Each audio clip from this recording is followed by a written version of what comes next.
Greetings all. Thanks for joining me for another episode of Lightbulb Moments, episode number 158. Who would have thought? Subscribe to our YouTube channel to check out past episodes. Lightbulb Moments is also a podcast, so you can experience it whatever way you want. Some of you are with us live today. Some of you are listening on podcast, and some of you are viewing the YouTube. Either way, thanks for joining us. I'm Tom Kuhn. I'm host and curator of Lightbulb Moments. Lightbulb Moments is a lightbulb moment is a sudden realization, enlightenment, or inspiration. And remember, you can't start a fire without a spark. So hopefully you'll get some sparks of inspiration and lightbulb moments today that will help move you closer to prosperity. At Qnity, we're here to help you go from what's confusing, overwhelming, and complicated to a clearer path towards prosperity. And to prosper, remember to manage your ATM, the three currencies we have in life: attention, time, and money. Those are very precious currencies. And thanks for spending your precious time with us today. We love hearing from you. Our guest today will be Sydney Berry, who is retired. All right, we're going to get to Sydney in a little bit. That laughter is that you just cannot slow this woman down. So, all right, we're going to get to Sydney in a little bit here. Check out past episodes of Lightbulb Moments. The last session we had was actually a dual session with Deborah Neal from Neal Corp and Serious Business. And she talked quite a bit about the theme of serious business, why serious business, and got us all excited about next January. The theme is reveal. We also had last week, I don't know where his headshot is, but we had Patrick Butler from Floyd's 99, and he also was a great guest. So certainly check out that episode. Our episode prior to that was with Minter Dial, who Sydney Berry and myself both totally enjoy his company with. And it was another great session. He dialed in from the UK. What an interesting fellow. You definitely should check out that episode, as well as the one with Galen Paulson, Gay Gaddis, Katie Pritchard, Dr. Elizabeth Richmond Garza, Sam Mercado, Mike Legat, and Liz and Jess Arundel. We've got so many great episodes, and we've had so many great guests, so check them out. Submit a lightbulb moment of your own on the website, or put it in the chat if you decide. Lightbulb Moments is proudly sponsored by Lightheart Sanders, the CPA firm. Been great partners and sponsors of Lightbulb Moment, Green Circle Salons, and Forest. So thanks to all of them for helping to sponsor this forum. Upcoming dates, don't forget to listen to Erin's Money O2 podcast. She just has some incredible guests that she finds. I don't know where she finds them, but she does. And definitely want to check out some of those episodes. A couple other things on the calendar. We do have a succession masterclass coming up in the fall. It's not too late to enroll in that. It's October 7th in Minnesota. And this is really on succession and transition planning. It is appropriate for current and future owners. Most attend with a pair because many businesses are co-owned. And in certain cases, the current owner and a future owner can attend together. It's geared a little bit more towards sellers, but it really is our full one-day curriculum on succession planning. We're also soon launching the 2024 Salon P&L Benchmark Study, which hasn't been done in over 10 years. And that is necessary because salons are running their business with old, untested, or no data. Benchmarks are in question post-pandemic. And the last full study that was done was actually done by 2 to 10 in a collaboration with UMass Boston at its time to do a new one. And the submission will open up soon. It'll be a little bit later in July. And final results will be in October. It's going to be a very simple process, a short survey. You'll be able to upload 2 years of profit and loss statements from Excel that you'll most likely export from QuickBooks. And then there'll be an optional tax verification that we can explain as part of the instructions. Participants will get a free scorecard and a free P&L assessment and a console called We Need This Data to help small businesses run better. There's a QR code here to sign up to get more information, but watch for information on this and then be prepared to participate.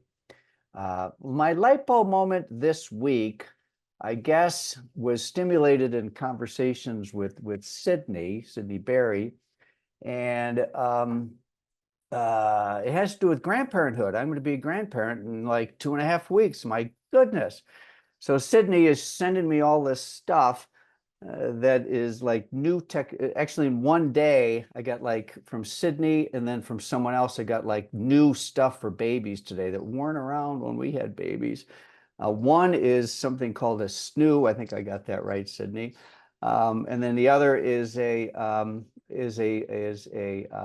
baby carriage that we sent to Megan Jasper, who has a delightful son, and she sent us a picture from Ireland with her new equipment. So anyway, I guess that's my light bulb moment this week, because pretty soon I'm going to be a grandparent, which is going to be awesome. All right. So without any further ado, let's bring Sydney into the conversation. And Sydney, I'm sure it's not lost on you that I put retired, ha ha. Right. When did you officially retire? July of 2021. And at that time, I was the chair of the PBA, which was to be 2 years, but I ended up doing it 3 years. And I'm very engaged with numerous philanthropic entities because it's just important to me. And beauty always rallies and is very generous in that regard. Beauty always rallies and is generous in that regard. I love that. How true. Yeah. Well, there is, first of all, I don't know that I properly set you up in terms of the icon that you are. There was actually a name for you. I think it was the Queen Bee of Beauty is what I think that's on record by someone saying that. So certainly you have a legacy of contribution to the beauty industry. You also are the recent recipient of a Golden Lightbulb, making you one of only 7 people. Now it's actually 6 people, but I actually have a light bulb moment because I got the demo, so I guess I've got a Golden Lightbulb myself. Yeah. So congratulations, that was well deserved, and it was really fun to see you accept it in Austin at Celebration of Lightbulb Moments. And you actually were an easy choice, because the thing about you, it's not just one light bulb moment. Your light bulb just keeps shining, shining, shining. So anyway, congratulations on that. Thank you so much. That was such an honor, and I was so surprised. You told me that you wanted me to talk about light bulb moments, which is one of my favorite days of the week, is to watch this. So I came prepared to talk about it. Well, so, there's a lot of subjects that we can delve into. But the subject we're going to delve into today, we're going to address a couple of them. But first and foremost, we're really going to talk about distribution and really, sort of past, present, and future. And it's a topic that we haven't covered during this forum. And we just sort of take for granted that people understand the landscape of distribution, manufacturing, and, past, present, and future. And so we got into this conversation. Now, I'm going to slow myself down here a little bit. My entree into the beauty industry was in distribution. That is what I experienced at the beginning. And you spent most of your career owning distributor. What we've seen over the years is that there's been a gradual rolling distribution into a beauty brand model, using Aveda as an example, and several other brands, that the manufacturer has also assumed that role. But not everybody has done that. And I think your point of view on distribution, without stealing your punchline here, is you use the word glue more than once. So I think before we do anything, let's just do kind of a level set with our audience on distribution, okay? Sure. I would like to start with how I worked with distribution as a salon owner initially, because when I started in the 70s as a salon owner, I had this one distributor that told me that they had requested an appointment. And I said, I don't have time for you. I have to book on the hour. And well, I would book about 4 people in an hour at that point in time. And so to me, he was taking away my money. And he came in at that appointed time, and I said, I didn't schedule it because I've got people. And he goes, I need you to schedule it. I'm going to stick in town, and every month we're going to have an hour-long conversation. He came back and he illustrated to me how he could really change and transition my business to being just about hair, to being about retail, and how it could be about teaching my clients to be able to do their hair, because one of the things that we always hear is, I can never do my hair like you do, type of thing. And so he sat down with me, we did a business plan, we created strategies and numbers around what it was I wanted to do with services as well as retail. He slated out education that would extend to my consumer that we would host once a month. So he was very active in my business. And so after owning a salon for that amount of time and always feeling like we were what David Wagner always called the day maker, I left the salon industry and I was hired as a sales consultant in distribution. And I always have felt like distribution is a noble cause, and it's a glue that connects the vendor and the salon and the stylist with understanding and knowledge and growth. And that's what distribution to me is. Our tagline for salon services was encouraging personal mastery. And that was for our culture as well as all of our salons' culture. And as a distributor, people so many times just think of it as a transaction. Mm-hmm. And in reality, that's the ultimate that we do provide. But I've always felt like we were there to be the partner of our vendors. And that partnership I took very seriously, because like Dominus, for example, as a distributor, they saw us as the magnifier of what it is that their mission was. And it was our intention, and the desire was there for us to be able to magnify this company out of Parma, Italy, with what their purpose was. And so that's always been what it was that we did. And having Sebastian at the very beginning of our distributorship, John and Jerry Cosenza were very actively involved because they had owned a salon as well, as far as giving us tools, business tools, and different ideas that we could be able to establish a connection of elevating everybody at the same time. And so distribution is, in easy terms, we sign contracts with our vendors for exclusivity of their product, and their expectations, they set goals with us as to what their expectations are. They sometimes will give us different elements as far as marketing goes that we can transition to the salons and to the stylists. And then the product itself. But we work in tandem with the vendors by holding their inventory within our distribution center. And at Salon Services, we would house at minimum about $6 million worth of product that we would be on the ready to be able to have. And we heard all the disruption during COVID as far as the supply chain went. And that's what we are. We're a part of the supply chain. Mm-hmm. And that supply chain extends to the salons. And if a distributor is worthy of being in distribution and beauty, in my opinion, it's that they actively involve themselves in supporting the growth and the strength of their salons by being the value creator. And that value creator is extending business knowledge, being education, being growth focused, being strength focused, helping you understand profitability with product and the level of service that they provide. At Salon Services, as a distributor, we actually created curriculums all the time. After I talked to Tom yesterday, I went into my attic of things that we used to create, and we would do things. This is a curriculum for a class called The Why, and it was from a book from Simon Sinek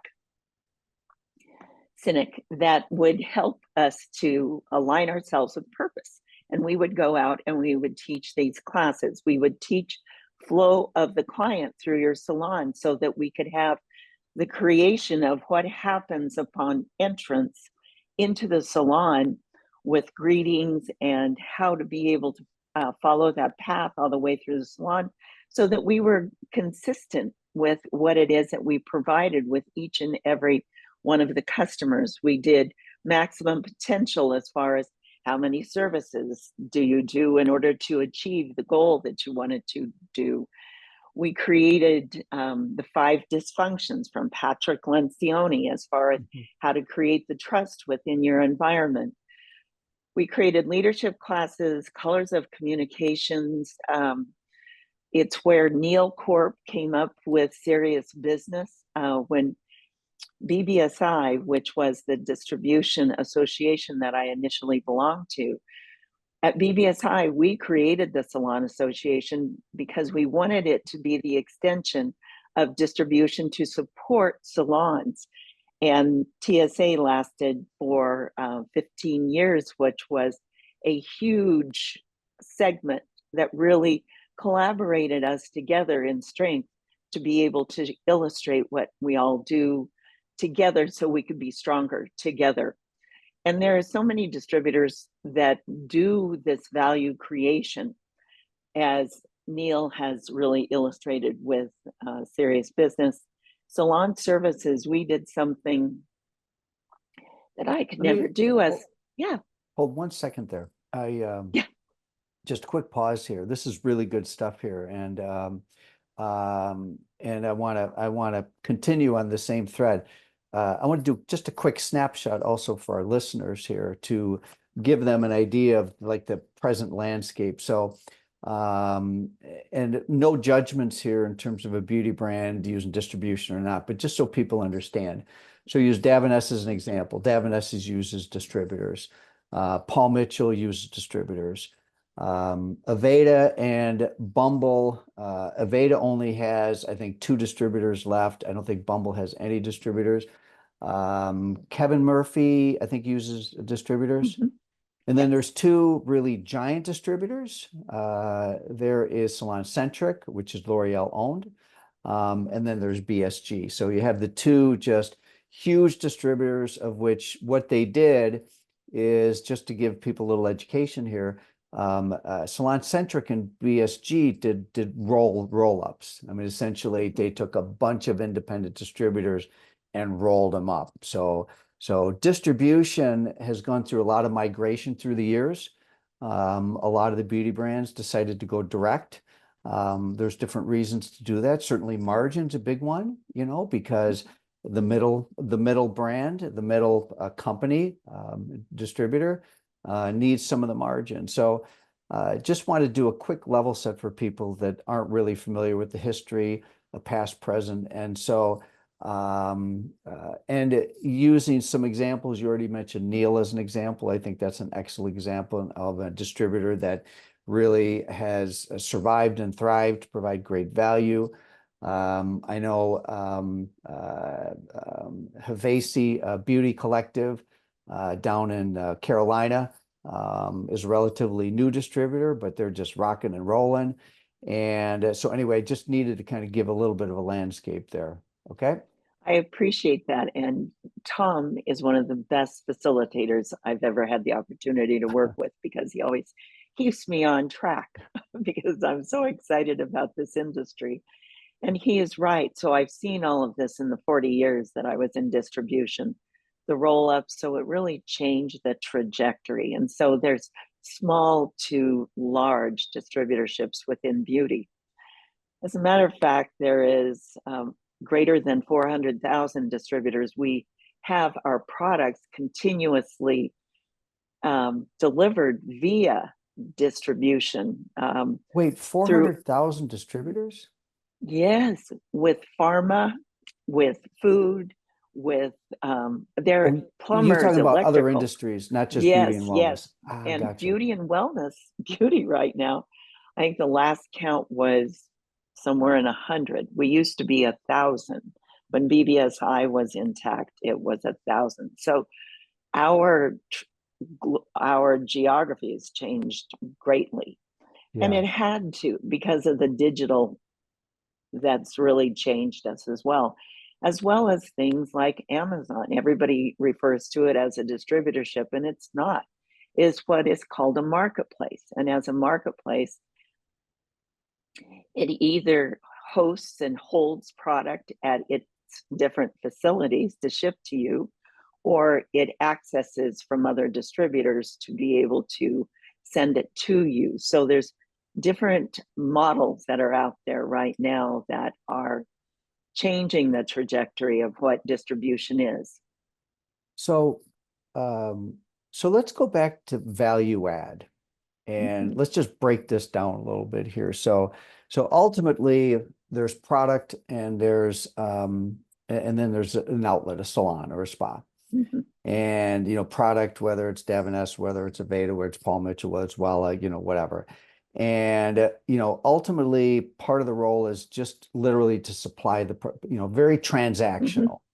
Right. And what you're really talking about is beyond transactional and Mhm. value add, because obviously the beauty manufacturers have a lot at stake, because without Yes. sell-through, they're nowhere. Right.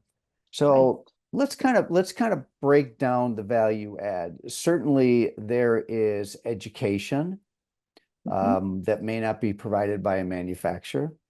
Right. Certainly, there's more of a regional and local understanding of the marketplace, right? Uh-huh. Right. Yes. Let's put these into buckets here so that there's the regional, local focus. There's also, I guess, the ability maybe to be a little more nimble. Right. Exactly. And the relationships is one of the biggest components because there's a high trust when you have those relationships that the salons and the stylists know and understand, and schools know and Yeah. understand that you are there to facilitate, to help to strengthen them, to actually make a difference in their business. So they're filling some needs Mm-hmm. in the case of a salon or spa. And Yes. they're helping to eliminate many of the gaps we talk about: profitability, leadership, growth, and all that kind of stuff. Mm-hmm. Now, Right. there could be some cynics out there about distribution, Mm-hmm.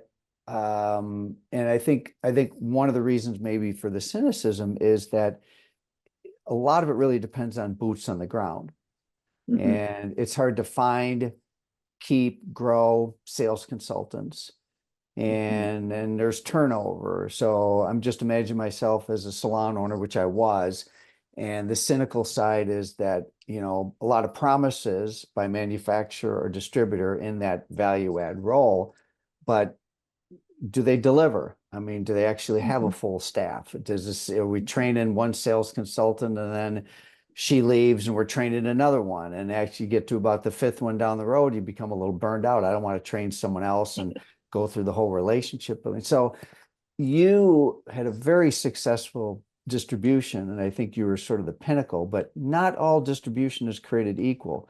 So what do you say to maybe the cynics and some of the challenges? Well, the cynics, yeah, they a lot of times they just believe that they can reach over distributors and go direct to the consumer or go direct to the salon. And my take on that is distribution has always played a strong role in the opportunity, because if you're a direct model, you probably have a consultant that is serving upwards of 300 salons. And so you're not going to have the ability to have that relationship with them to the extent, unless you are a high volume salon, that they would be able to want to send people in. Our industry has so many various, I mean, we've got the booth rent, independence, business of one type of model to having a commission salon all the way. So there's such an extreme. And distribution specifically is able to adapt, because when distribution started, so many people don't understand that a vendor is used to doing everything by pallet. They're not used to doing it in individual pieces. And so that's what a distributor does, is that they can break it down and be able to facilitate that you get it in pieces, or that you do get it in pallets, depending on who you are. So that's what our role is beyond the education and the different components. You're just bringing me back to when I started in the industry, being in the warehouse on 5095 Paris Street in Denver, Colorado, Pacific Code Beauty Products. And literally at times being out there myself, out there packing orders. And you're totally right. I mean, these are micro businesses, and micro businesses can't afford cases of everything, you know? Right. A lot of value add, and I think you're really advocating for, if I'm reading between the lines here, you're advocating for a continuation of the distribution model, and if anything, leaning more into it instead of leaning away from it. Yes, I am, because I feel like a lot of people get lost if we're not there with the knowledge of what it is that their needs are, because we can assess those needs. That was one of the reasons why I put together, it was called Club 40, which was like a mini TSA, so that we could collaborate with individuals. I would host these once a month. It's like your circles. And so we would lift up the challenges that the different individuals were having, and we would be their vehicle, to be their resource, to be able to learn. And that's why we were continuously asking, what is your needs? One of the things that we also did, when you're talking about what a distributor does, it was a light bulb moment for us once. We collaborated with Kevin Murphy, and we hosted a day of education, and then we brought them into our distributorship, and we broke them into different areas so they could pick an order and they could see what it entailed. They sat in customer care, they went into the accounting aspect, they went into the marketing. So all of a sudden they had a better understanding, because they had no idea.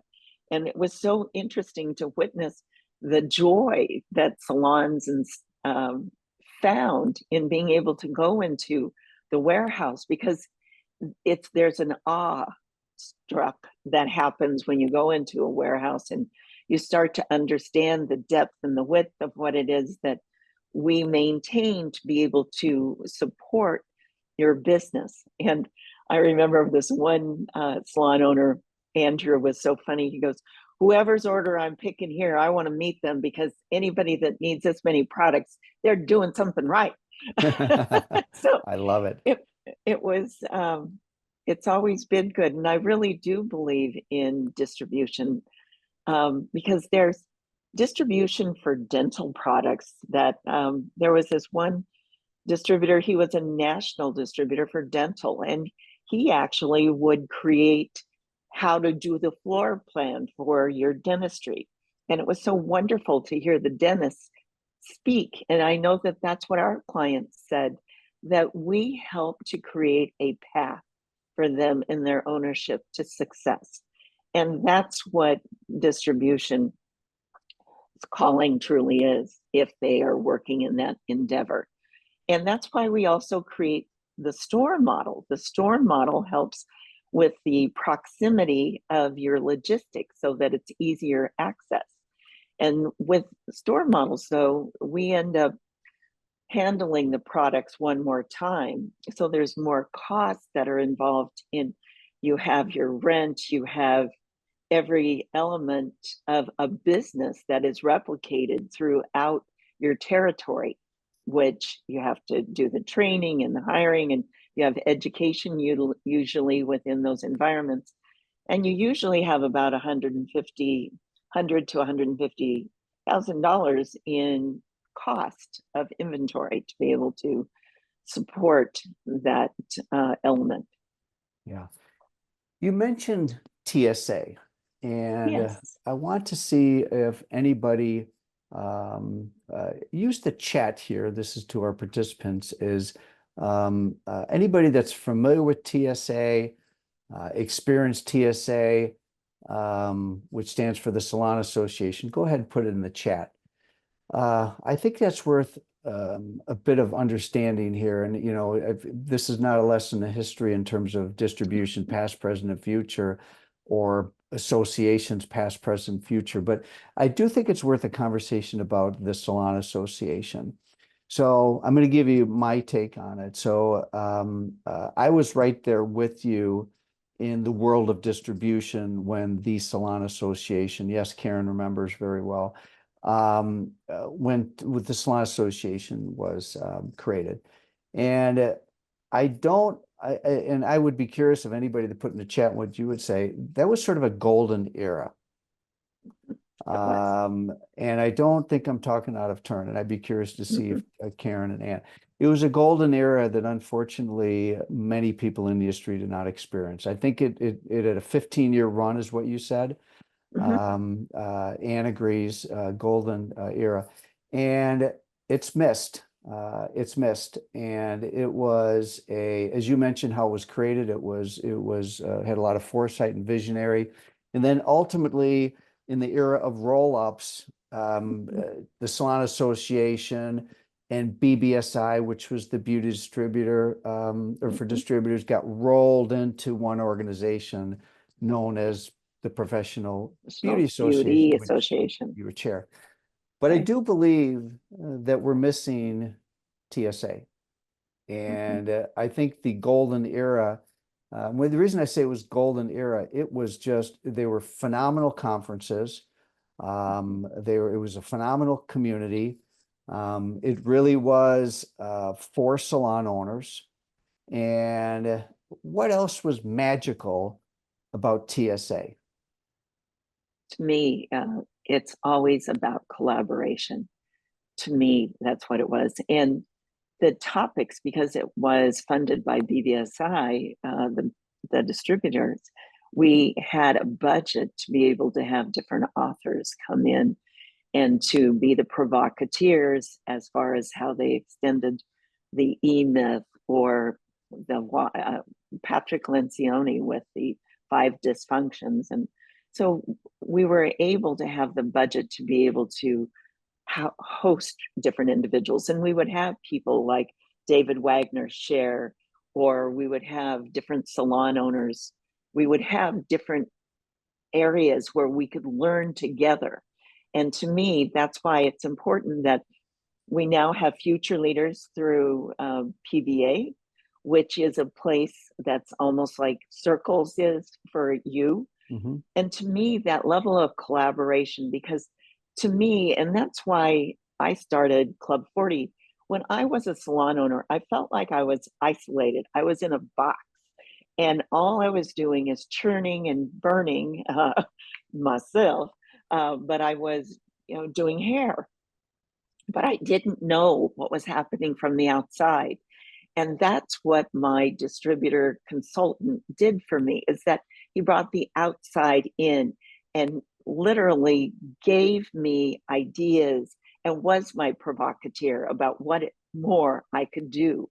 And that's what I see in different entities now, because we can do it via Zoom, we can do it via phone, because those connections, it's like watching the Salon Sisters travel, because when you have that level of connections, because when you feel so alone being an owner, it's a gift.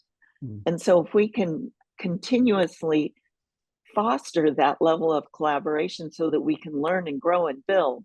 And if distribution isn't that arena, because if you just think of distributors as a transaction or a vendor as a transaction, I feel that we'll fail and we won't have what it is that we are, this passionate, purposeful pursuit of what we deliver to our clients, which is so relevant in their lives. And that's what, at the beginning of my salon career, Lou Lasconci brought to my attention as far as psychosmetology, as far as what it is that we do for our clients. Because we're in their intimate zone. And so we hear so much, and we're almost like a garbage bag standing behind the chair, just learning about issues. And so that's why we want to be on higher ground, to be able to have that strength of knowing what it is that we're going to be able to do, and knowing that we are the inspiration within our own industry. I love it. We've got a couple minutes before wrapping up, and I want you just to take a moment to talk about something near and dear to you, and that's Here to Stay. Thank you so much, Tom. Here to Stay is a beautiful philanthropic effort that Bethany Hornthal put together as the founder. And Here to Stay creates subsidies for cancer patients that are going to be losing their hair. And in 1990, I lost my hair because I've had cancer since 1990, 3 different mastectomies, and I've had bone cancer since 2015. So it's something that I have, I've walked the road. So what I love about what it is that we do with the subsidies, there isn't a knowledge base that is given to cancer patients from the medical community, because the medical community wants to save your life, and I really appreciate that, but they don't understand saving your dignity and your identity. And when you lose your hair, it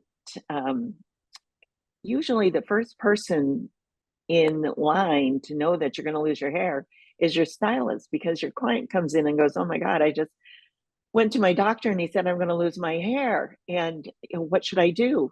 And your stylist usually says, well, I'll clip or cut it for you, and then we'll get you a wig and I'll style your wig, and that's what you're going to do.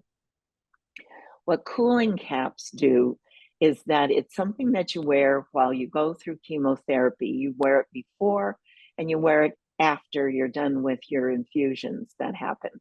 And it cools your scalp down so that the follicle, the blood doesn't get to the follicle with the chemo in it to release your hair. And what's beautiful about what we do is that there is an expense if your income is less than $42,000 as a single person, or $84,000 as a couple, you can apply for a subsidy. And that subsidy, we work with the cooling cap companies, and we will send you a check to be able to pay for your cooling caps if you are within that framework of income. What's amazing about these about this to me is that it's choice. And when you're going through cancer, it's like, it would have been wonderful if you would have had a course that said, if you get cancer, this is what you're going to do, because all of a sudden you have to do everything and you have no idea. And if your stylist says, I've got a choice for you, and let me tell you about it, and then you send them to Here to Stay and we take care of that subsidy. What's scary to me is that it's younger and younger.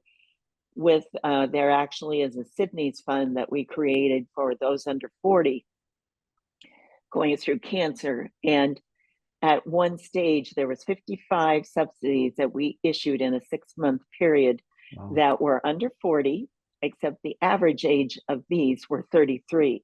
And when you remember being 33, you were starting your career, you were starting your family, it was a pivotal, golden time for you. And to have to contend with hair loss and your identity. As a matter of fact, Lady Gaga does a song called Hair, and it's beautiful because it's all about your identity. And when my doctor told me I was going to lose my hair, I said, "You don't understand, I'm in beauty." And he goes, "You're going to lose your hair." And it was traumatic. And I ended up giving up the wigs because they always hurt. The wefts hurt because your head is tender, like having bleach underneath your fingernails. And so I ended up moving to scarves and hats, and being dramatic is what everybody else just thought I was. And I just didn't want to wear the wigs anymore. So having this as a choice is beautiful. And so being able to tell your clients about it is a gift, because that's who you are as a stylist and a salon owner. You're a gift to society in helping to illustrate the beauty within. So let's give people a source. So is it hairtostay.org or .org, yes. Okay, hairtostay.org. Sydney, you are just such an amazing guest, an amazing friend, an amazing human. So let's everybody give her a virtual round of applause. Bravo. Can't spend enough time with you. I don't know how many of these you already have, but you got another one coming. And you're going to have almost as many light bulbs as I do here. All right, Sydney, thanks for being a guest. And it's really a enriching conversation to look at past, present, and future, the beauty industry, distribution, TSA, and all of that, and then get to hear a little bit about Hair to Stay. So thanks for being such a great guest. And I know I get to talk to you all the time. So, well, thank you, because all of you are the flame and the torch for our people. So thank you so much. all right. Bye-bye. All right, everybody, thanks for joining us today. And what an amazing guest. We will see you next week with another episode of Lightbulb Moments. And I hope you have a great rest of the week. And once again, thanks to Sydney, and thanks to all of you for spending your precious time and attention with us today. All the best. Bye now.